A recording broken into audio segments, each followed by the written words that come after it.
ایک لفظ سے 3 طلاق دینا اس کا کیا حکم ہے؟ چنانچہ ایک لفظ سے 3 طلاق دینے سے تینوں واقع ہو جاتی ہے۔ مثلا یوں کہے کہ تجھے 3 طلاق، مرد کہے تجھے 3 طلاق، لیکن یہ طریقہ سنت کے خلاف طریقہ ہے اور یہ طریقہ بدعت ہے، لیکن بہر صورت طلاق نافذ ہو جائے گی۔ اس لیے اس طرح طلاق دینے والا گنہگار تو ہوگا لیکن طلاق نافذ ہو جائے گی۔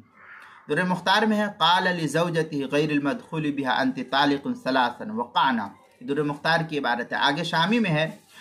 ونص محمد اذا طلق الرجل امراته ثلاثا جميعا، اس طریقے کی عبارت جو ہے در مختار ما شامی کتاب الطلاق باب طلاق غیر المدخول بها جلد نمبر 4 صفحہ نمبر 509 اور 511 پر اس کو نقل کیا ہے، جو زکریا بک ڈپو دیوبند کا ہندی نسخہ اس کے اندر، اور جو کراچی کا چھپا ہوا نسخہ فتاوی شامی کا اس کی تیسری جلد صفحہ 384 اور 385 پر اس کو نقل کیا ہے۔ البحر الرائق اس کی تیسری جلد صفحہ 507 جو زکریا بک ڈپو دیوبند کا ہندی نسخہ اس کے اندر، تبیین الحقائق اس کی تیسری جلد صفحہ 71 جو دارالکتب العلمیہ بیروت کا چھپا ہوا نسخہ ہے اس کے اندر، مجمع الانہر میں ہے فی طلاق غیر المدخول بها طلق غیر المدخول بها،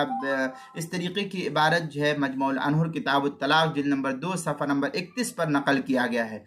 تبیین الحقائق میں مزید ہے قال رحمہ اللہ طلق غیر الموطوعۃ ثلاثا وقعنا، یہ تبیین الحقائق کی عبارت ہے کتاب الطلاق فصل فی الطلاق قبل الدخول، اس کے تیسری جلد صفحہ 71، البحر الرائق اس کی تیسری جلد صفحہ 507، کتاب المسائل اس کی 5ویں جلد صفحہ 171 اور 172 پر اس کو نقل کیا گیا ہے۔